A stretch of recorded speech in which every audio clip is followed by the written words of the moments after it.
MotorWeek is made possible by Lucas Oil, TireRack.com, and RockAuto.com.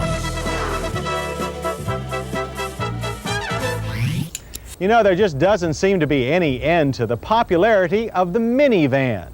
It's been 2 years since we compared minivans, and we still get a lot of mail about that test. In those 2 years, 2 new competitors have entered the market, and all of the original competitors have gone through some changes. Among them, the Plymouth Voyager and Dodge Caravan are the most changed. Now, they may look about the same, but that familiar exterior could be fooling you. So let's take another good long look at the Chrysler minivan. The Plymouth Grand Voyager is the latest edition of the front-wheel drive minivan design that won our 1986 competition. As with the similar Dodge Grand Caravan, it's the middle name that tells what's happened to the design since then. One synonym for grand is large, and that's what the Grand Voyager is, since it has 25 cubic feet more cargo space than the standard van. That's accomplished with an extra 7 inches in wheelbase and almost 15 inches in overall length. Chrysler engineers did such a good job of hiding the extension that it's almost impossible to tell which van is grand until they're side by side. Keen van watchers will also notice the longer side glass and added legroom between front and first rear seat. The increased length makes the walk-through ease of this front drive design even more appealing. No rear drive van can match the Grand Voyager's low loading floor or 8 inches of extra cargo space behind the optional folding third seat. Take the seats out and a 4x8 sheet of plywood will now fit with the hatch closed. Grand also means powerful, and therein lies the second biggest change for this Voyager. Chrysler chose its minivans to be the first recipients of Mitsubishi's new 3-liter V6. Chrysler had a V6 in mind for the Voyager since the beginning and left plenty of room for its transverse fit. Underhood accessibility is outstanding, but fluid checkpoints could be better marked.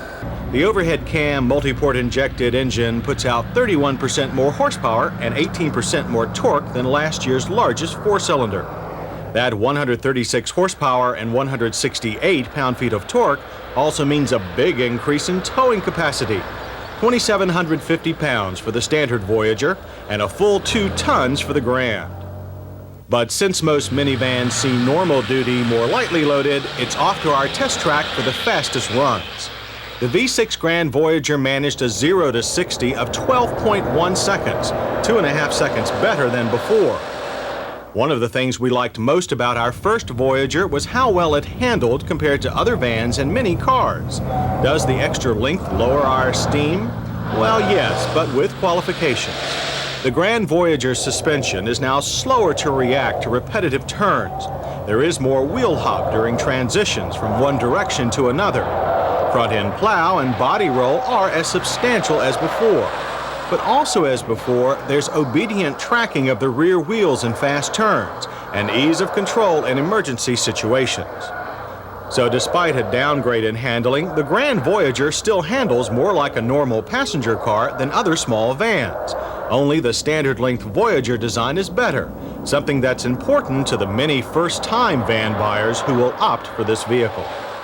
Fuel economy is important too. EPA ratings for the V6 are 21 city and 32 highway. Our test loop of 24 was most reasonable.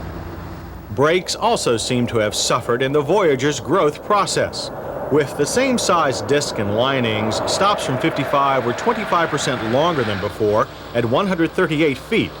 Even with its load-sensing proportioning valve, the rear brakes were easy to lock, and the back end wanted to swing to the right. However, fade was minimal and the van was easy to handle. And while the Grand Voyager is still garageable, it will take a longer garage and wider driveway, since the turning circle has grown by 2 for a very wide total of 43 feet, the widest of any minivan today. Other changes for all 1988 Voyagers are more minor, and they include a new optional gauge package. It has a tachometer for the first time and a 125 mile/hour speedometer. Also, a handy liftgate closing handle is now standard on all Voyagers. The fine front seat heating and air conditioning system can be augmented with a rear unit on the Grand Voyager. We recommend it if you order the backmost seat. Another thing that's grand about this minivan and all its competitors is price. While the Grand Voyager starts at $12,500, the V6 and other popular options can quickly raise that to our test van 17 grand sticker.